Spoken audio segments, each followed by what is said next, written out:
as Eyewitness News at 5 in high definition continues.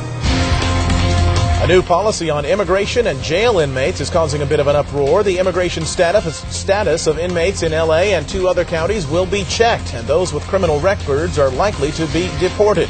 Hello, I'm Mark Brown. I'm Michelle Tuzzi. The federal government is spending millions on these immigrant status checks on inmates, and the system's already in effect in L.A., Ventura, and San Diego counties. Eyewitness News reporter Sid Garcia is live at the Twin Towers Jail in downtown L.A. to explain how the system works and what the critics are saying. Sid? Michelle, the federal government has spent more than $300 million on this program when you include last year and this year. In fact, the Obama administration is asking Congress to spend even more money on this program. In simple terms, it's a tool for L.A. County and other law enforcement agencies to simply, when the illegal immigrant serves his or her time, federal government takes over. But critics of the program say, since it isn't foolproof, U.S. citizens could be deported. According to the L.A. County Sheriff's Department, only inmates convicted of a crime will have their immigration status checked.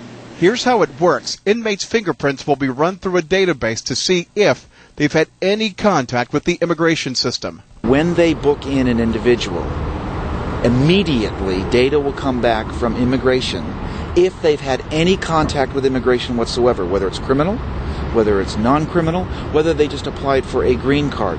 That'll come back. Heavy criticism of the new system comes from the American Civil Liberties Union of Southern California, the ACLU. Attorney Marisol Orihuela explains that the system isn't foolproof, that U.S. citizens could have an immigration hold placed on them. Checks a database that includes a whole lot of people. It includes U.S. citizens, it includes lawful permanent residents, so it doesn't actually tell you who is here unlawfully present. So unless we have better procedural safeguards and training, adequate training, what we're going to see is we're going to get a lot of mistakes of who gets an ICE hold put on them. Immigration and Customs Enforcement, or ICE, has the program in place in 7 states. It hopes to have it in all 50 states by the year 2012. It's another effective tool for the L.A. County Sheriff's Department and therefore L.A. County, because we would like to not release people that have committed crimes that are also illegally in this country back into the community in which they entered illegally.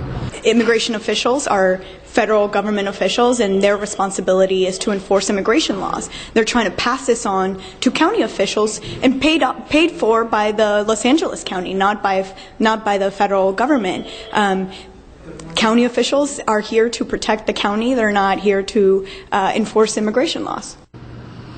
Now, the kinks here in L.A. County are being worked out in the system. It should be fully online in a couple of weeks, I am told. Again, inmates that are here illegally in the country will serve their time, and then they are turned over to the federal government. Live in downtown L.A., Sid Garcia, ABC 7 Eyewitness News. All right, Sid, thank you.